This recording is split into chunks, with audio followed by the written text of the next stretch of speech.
And So, okay, and Andrew said I didn't have to worry about 4 to 6 minutes. In this club, he said it could be 8 to 10. Is that okay? Or because I've I'm going given to you longer? 8 on the agenda. Give me 8. Yep, I think I'll be around 8. Thank you. Ladies and gentlemen, an icebreaker speech is always a very important and purposeful speech because it marks the beginning of a Toastmasters journey. And today we have an icebreaker on the agenda, and that is from Tehrese Johansson. Am I right, Tehrese? Either or. Johansson, Johansson, I'm very happy to accept any pronunciation. Right, thank you. I'd rather do the right one, but thank you. And as Tehrese has mentioned, she has so bravely, she's just a couple of weeks into joining Keynotice, but she has stepped up to do the speech. And the purpose statement of her speech is for the member to introduce herself to the club and to learn the basic structure of a public speech. That is the purpose statement. And based upon that, we will be all evaluating her. So I want everybody to look out for the fact that Tehrese has introduced herself to us and she has learned the basic structure of a public speech. As we were told, she's been given 8 to 10 minutes. So Mr. Timer, who I believe is Martin, we've got 8 for the green, 9 for the amber, and 10 for the red. Am I right, Jill? Thank you. So we've got 8 to 10 minutes there. So ladies and gentlemen, please welcome Tehrese Johansson with her speech entitled The Power of the Icebreaker. Over to you, Tehrese. Thank you, Pushpa. What a lovely welcome that was. And thank you all for being here. I have been in as many Zoom meetings as David from New York, so just as new as David. And I also just want to thank Craig very much for that feedback, because I'm going to try very hard already now to implement that feedback into my very next speech. So please pay attention. If I am a little bit slower this time, I would be grateful to hear back from you if I have slowed a little bit for you. So the power of the icebreaker. Thank you again for welcoming me into your club. You've all been so warm and kind, so thank you for doing that. So thank you again for being here today in this connected environment. I know people are busy with hectic schedules, and very grateful for you giving up your time, and very thankful for any feedback you can give me on how to improve. I'm a big believer in continuous improvement, and I will do my best to take that constructive feedback and implement it into future presentations. I would like to say glad midsommar. It is happy midsummer in Sweden, my native home today, and we have the winter solstice this weekend here in Australia. I would also like to acknowledge the traditional owners on the many lands that we are meeting on today, and pay my respects to elders past, present and emerging. The word icebreaker, often we use words without thinking about their meanings. And I know Pushpa a few weeks ago on my first Zoom meeting taught us many words and had us think about their meanings. And I was given the word spang hue. I will never forget that word, thanks to Pushpa. And it means to throw violently into the air, in particular in relation to a frog. I don't know why there needs to be a particular word for throwing violently into the air of a frog, but thanks to Pushpa, I've increased my vocabulary and I have a word that I will always remember. So if we look at the definition of an icebreaker, officially, it's a special purpose ship or a boat designed to move and navigate through waters and provide a safe way through for other boats and ships that are coming behind it. So it's powerful, it's purpose-built, and it's important. In the same way, we can think about icebreakers with people, just as we're doing here today. And icebreakers can be used to remove barriers, relieve tension, inhibitions, and help us form closer bonds and move closer together. By the end of this presentation, my first presentation as a Toastmaster, I hope you agree that icebreakers are powerful, purpose-built, and important. I thought about my affection for the word icebreaker when I was told that I would be talking and doing an icebreaker, and I thought about the word and the meaning. And I thought, why do I like this word so much? Why are icebreakers so important to me? And I think it's twofold. I'm born in the land of ice and snow, Sweden, and also my vocation as a teacher, a trainer and a facilitator, and using icebreakers regularly as part of my role. I also like the word ice. I think it sounds icy. There's some onomatopoeia there. It's a cold sounding word. So I have an affinity with icebreakers. Icebreakers and Sweden. So I'm born in Katrineholm in Sweden. You can see the little green dot there on the map. And it's southwest of Stockholm for those that are avid travellers. And I have lived and travelled in that Scandinavian part of the world pretty extensively. All of my cousins and most of my family are there. And I was in Iceland just a few years ago, which was a pretty fascinating trip, which I really enjoyed. My dad lives in a town called Strömstad, which is on the west coast, very close to the Norwegian border. And the word ström means stream, but it also means power or electricity. And we have the word stad, which means city, and Craig would probably know stad from Germany, means town or city. So here we have a power town or a powerhouse. Also linking to the icebreaker being powerful, I thought, when I was preparing for this speech. I was actually meant to be in Sweden right now. So like our wonderful guests that are signing in from Mexico, New York and Germany, how fantastic. Maybe I could have been signing in from Sweden, where I was supposed to be spending and celebrating 130 years with my father, who turns 80, and I'm turning 50. And of course, COVID-19, like so many things, has put life on hold, and we're now rescheduling the trip. We were planning to go to the Arctic Circle, where the sun never sets and the sun never rises. So now we're hoping for January next year. So instead of going in the sunshine, it's probably going to be quite cold and icy. So I'm looking forward to hopefully going back to my country of birth and seeing my father again next year. Icebreakers and teaching, here is where I do use icebreakers regularly. So I use them most days, if not at least once a week with my classes. And I don't know if you've heard of Tuckman's theory of groups and how they form. They start in the forming stage, and then of course you have this storming period where people are finding out who's who in the group, and there's that jockeying for position. People then normalise, know their roles and where they sit in the group. Then we get to the performing stage where the group is functioning well and the team is functioning. And then, of course, the adjourning phase, because all teams need to come to an end when they've achieved their goal or reached the purpose. Why was the team together? And at the end, we say farewell. So I think icebreakers are really great when you think about groups moving through those stages, and icebreakers can help the group move to a norming and a performing stage much quicker. So they're very key to that. I think it's also very important to contextualize your icebreaker. What's your audience? So have a think about who are these people that I'm delivering this to, and choosing an icebreaker that's going to best suit that audience. So this week alone, I thought about the icebreakers that I had used in the last few days. And here are a few I want to share with you up on the screen. On Monday, I had a yarning circle. And for those guests who are calling in from overseas, this may be less familiar to you, but this is something our Aboriginal culture holds very dear. So we sit around in a circle without any barriers in front of us, no computers, no desks, and it's an open, sharing, safe environment where we can yarn or talk about anything that's important to us. Where are we from? What's happened to us? What would we like to share with the group? So that worked really well, and they love having a yarning circle. On Tuesday, I teach a very young group, full-time students in their early 20s. So a little bit inhibited, not very open often to share things. They're a little bit shy. And we did an ISO hobbies icebreaker. What have you learnt in isolation? They could use the chat pod. They could turn on their microphones and tell us.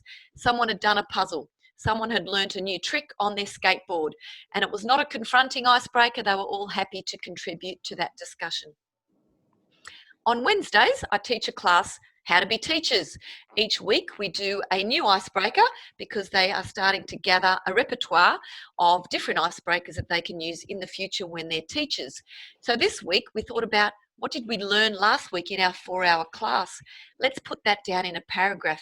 Let's refine that to a single sentence, and let's take one word, just one word, away from 4 hours. That's pretty challenging to do, but they were able to do it. That's the shore group, and we really thought through that, and that icebreaker worked really well with them. Thursday, I had a commercial client. We did a show and tell. It could be a physical thing that they showed us and talked about. Somebody went and got a cap and told the story of where they got this cap in their travels. Someone else went and got a medal that they'd received. And others shared a sentence or a poem or a book that they'd read. So it was quite open-ended, and it worked well with a mature commercial group, a working group of people who have those skills that they can pretty share off the cuff like that. And yesterday, that photograph I'm sharing with you there, I hope you can see it. I'm not sure if it's blocked by lovely postage stamp faces. This was taken yesterday in my home where I run a women's group. That is a dear friend of mine, Jenny, on the left, and my neighbour, Jan, on the right. And it's a women's group, and we celebrated women, but we celebrated the Swedish midsummer, and we have a savoury Swedish cake and a Swedish strawberry cake. And Jenny has never met Jan, although both women have been in my Bloom group before. And we used an icebreaker, introduce the other person. This one's really good because you have to use your active listening skills and listen carefully to what the person's saying, paraphrase it back, because you have a big responsibility to introduce the other person to the group later.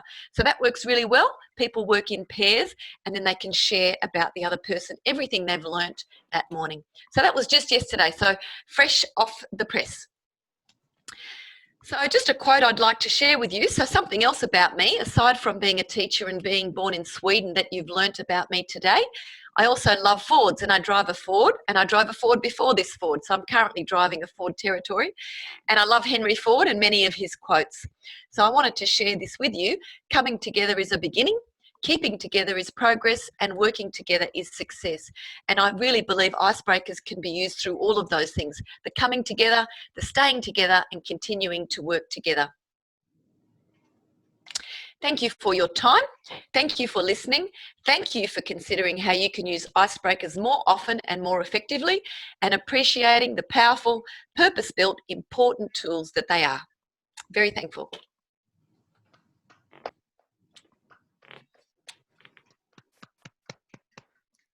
I would now like to invite Pushpa to, thank you, Tehrese, for that beautiful icebreaker speech. I would now like Pushpa to facilitate it while David times her, what David scribes for her. Let's get up for Pushpa and David. And Tehrese, what do you want to focus on? How fast I talk, because I'm aware of that, and I was grateful to Craig for pulling me up in the table topics. I am a fast talker. So, but what? Because there's three topics we can talk on. Good. I'm not sure. This is my first one. What? Okay, listen, Tehrese, if you want, we can do it this way. Do you want us to evaluate your content, your strengths, and what could be improved? Oh, yeah, that sounds great, Pushpa. I'm going to just leave it to you. You're the expert. Yep. Oh, not an expert, but that's the way we generally do it here. Yep, that's so great. We will begin, we will go this way. So the content of the speech, the strengths of the speaker, and what could be possible avenues for improvement. Wonderful. So to all our Toastmasters in our meeting today, please keep these 3 points under consideration, and please contribute so that David can scribe it.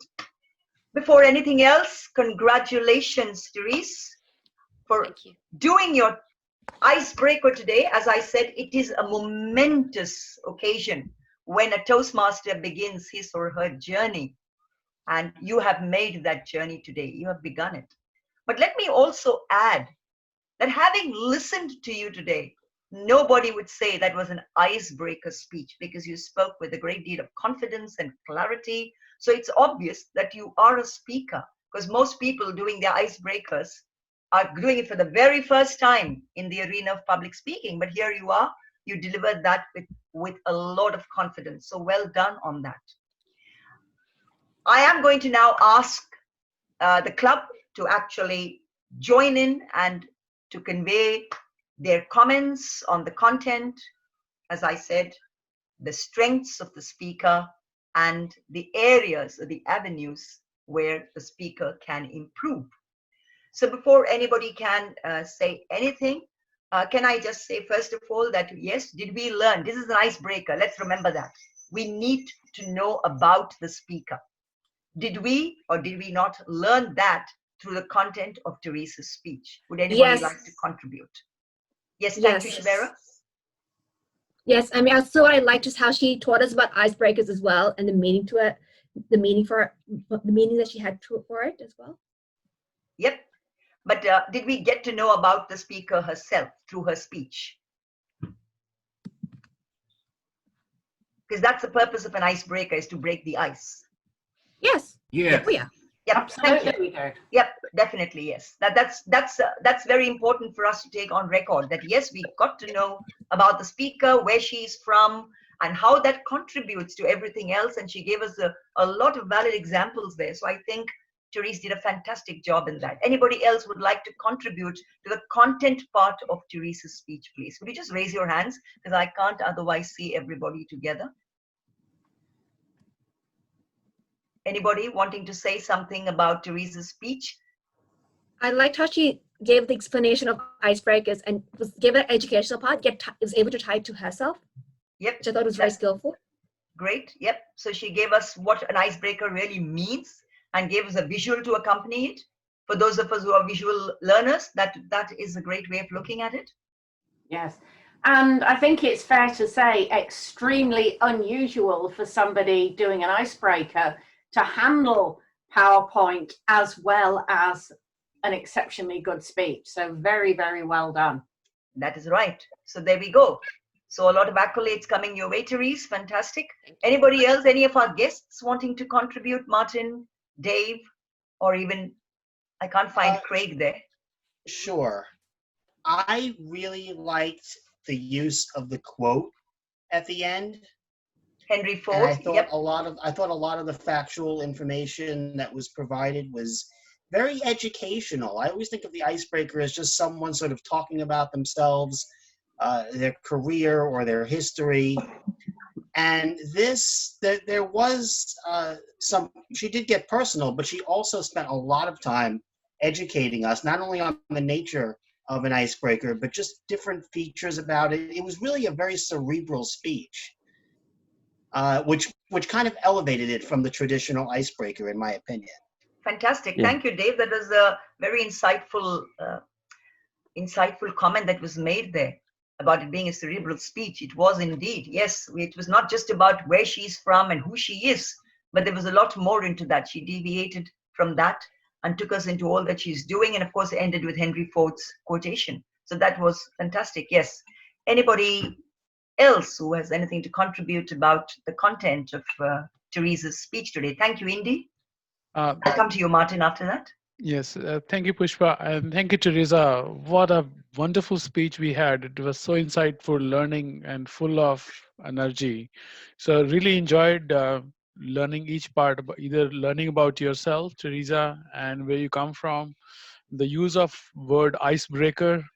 I never thought I would go that deep into that word, and you made that connection and made me think about it a lot deeper now.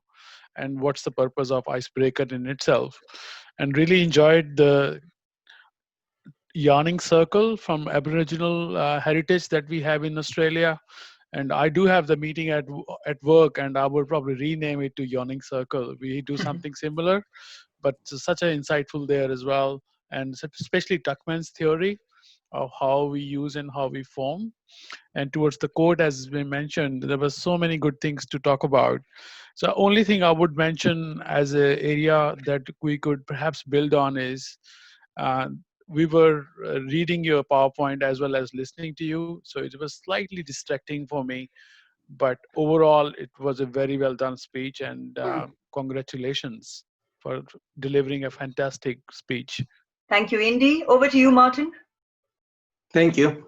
It was a great speech, and I think that it was for an advanced level because, for example, for an icebreaker in pathways, they are from 4 minutes to 6 minutes. So, and now they were from 8 to 10. So I think that it was a lot of time for a beginner, that she is not a beginner. She knows how to develop a well-structured speech, and also she did a good use of PowerPoint. So I think that, and the normal speeches in pathways, they are from 5 to 7 minutes. So she's continuing doing more than usual. So I think she's going to be a promising Toastmaster, and she's going to have a good job in our club. In our club, I would say as an association of in Toastmasters. And so keep doing that, and maybe you are going to be one of the next contestants or winners, world champions winners. Thank you. Thank you. Thank you, Martin. That is great. That's great support for the speaker. Is there anybody else who wants to say anything about the content? Because I'm going to go on to, I think we spoke about her strengths while we were talking about her content. Many of us commented on Teresa's strengths today.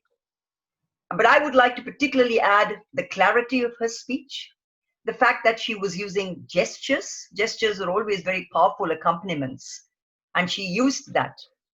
And I think that contributed a lot to allow us to understand. And while Indy did comment on the visual being a kind of a distractor, I found that her visual also added a lot to what she was saying. It enabled us to relate to many things about Sweden. The map particularly was very useful to show us where exactly the little place that she was born. I'm afraid I've forgotten the name, but it was all fantastic. And I think that was a great strength. So both the construct, so definitely if we are looking at the structure of the speech, I think there was immense structure because she brought it up to who she was, and she ended with a quote about telling us where she's going to go.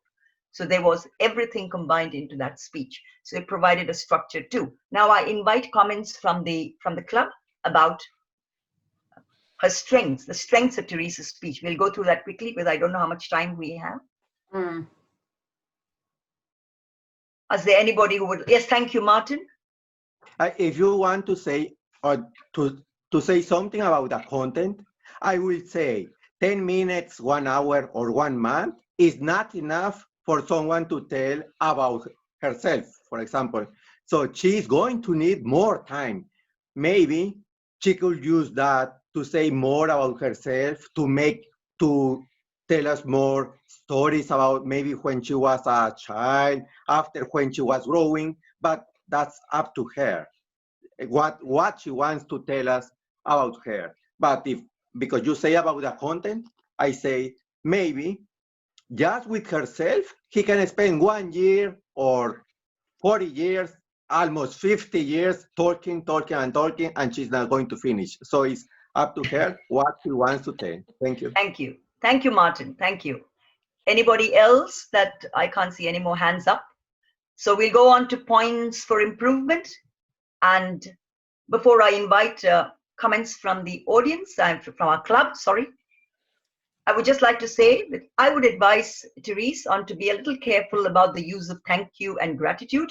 There was so much of it at the start that it's really not right. We have to cut that down. You do not, in fact, Toastmasters does not even recommend the use of the word thank you.